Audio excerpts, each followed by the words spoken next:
Hi everyone, welcome to our YouTube channel Black diamond.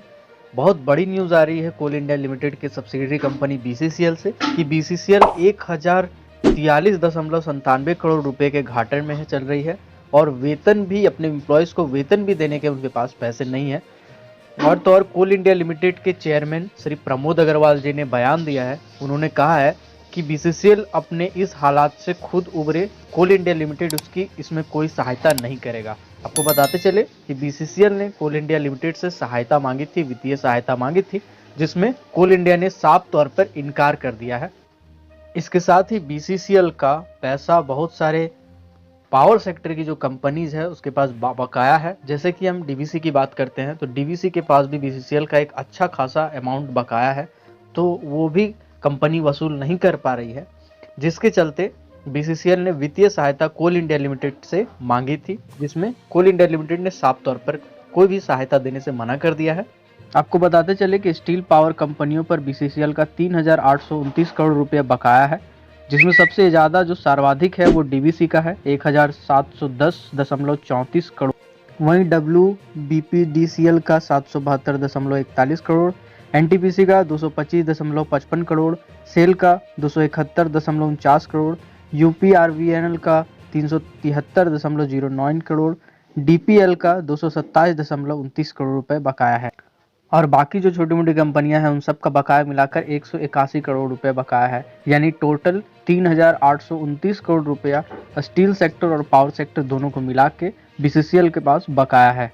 अब बात करते हैं बीसीसीएल की बदहाली को बाहर निकालने के लिए सीएमडी ने कहा है कि उपभोक्ताओं की अहम भूमिका है, कंज्यूमर ही कंपनी को इस बदहाली के दौर से बाहर निकाल सकते हैं।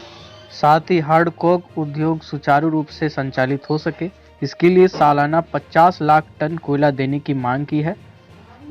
बीसीसीएल के करंट फाइनेंशियल ईयर के आंकड़ों के मुताबिक इस वर्ष अप्रैल से 15 दिसंबर तक कंपनी ने अलग अलग कंपनियों को कुल 5,081.70 करोड़ रुपए की बिलिंग की है, लेकिन उसमें से सिर्फ वसूली 3,917.21 करोड़ रुपए ही हो चुकी है, यानी बिलिंग में अभी भी 1,164.49 करोड़ रुपए की वसूली नहीं हो पाई है।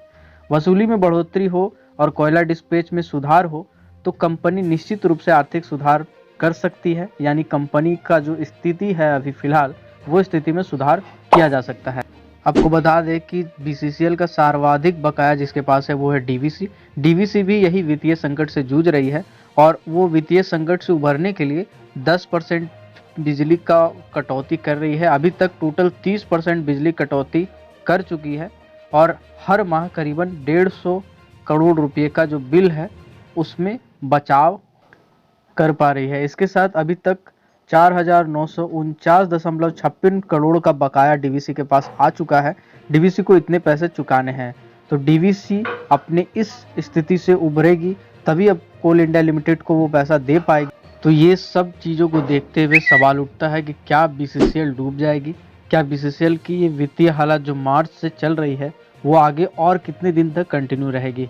तो इसमें प्रमोद अग्रवाल जी का, जो कि कोल इंडिया के चेयरमैन हैं, उनका ये कहना है कि बीसीसीएल अपने इस हालात से उभर सकती है अगर बीसीसीएल अपने लक्ष्य को प्राप्त कर पाए। बीसीसीएल अपने लक्ष्य का 50% भी कोयला डिस्पैच नहीं कर पा रहा है। नवंबर माह में जहां बीसीसीएल 18 से 20 रैक तक कोयला डिस्पैच कर पा रहा है, वहां वर्तमान में वह 8 से 10 रैक भी डिस्पैच नहीं कर पा।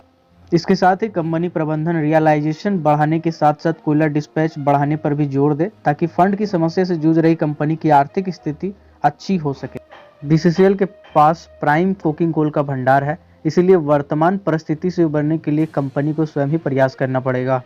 इसके साथ ही उन्होंने कहा है बीसीसीएल जिस दिन 30 मिलियन टन उत्पादन कर उतना ही डिस्पैच करने लगेगी, उस दिन से कंपनी बेहतर हालत में पहुंच जाएगी। उन्होंने कहा पावर सेक्टर स्वयं संकट में है, इसीलिए कुछ परेशानी है। बीसीसीएल का सर्वाधिक बकाया डीवीसी के पास है। राज्य सरकार से डीवीसी को पैसे मिलने की उम्मीद है, इसीलिए जल्द स्थिति सुधर जाएगी।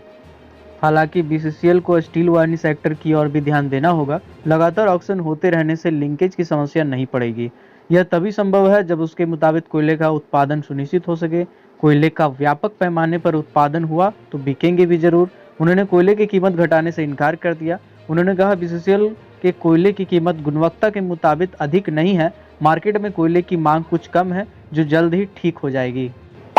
अगर आपने अभी तक हमारे चैनल को सब्सक्राइब नहीं किया है तो हमारे चैनल को सब्सक्राइब कर दें, क्योंकि इसमें coal India, metal mining, power sector से रिलेटेड हर न्यूज़ अपडेट, वैकेंसी से रिलेटेड हर न्यूज़ अपडेट आती रहती है। इसके साथ ही साथ इसमें एम्प्लॉयज़ कॉर्नर भी शुरू किया गया है, जिसमें कोल इंडिया लिमिटेड और मेटल माइनिंग में काम करने वाले एम्प्लॉयज़ की समस्याओं के बारे में चर्चा किया जाता है, उसके बारे में बताया जाता है कि कैसे इस प्रॉब्लम को सॉर्ट आउट किया जा सकता है। So keep watching, keep supporting, till then, जय हिंद।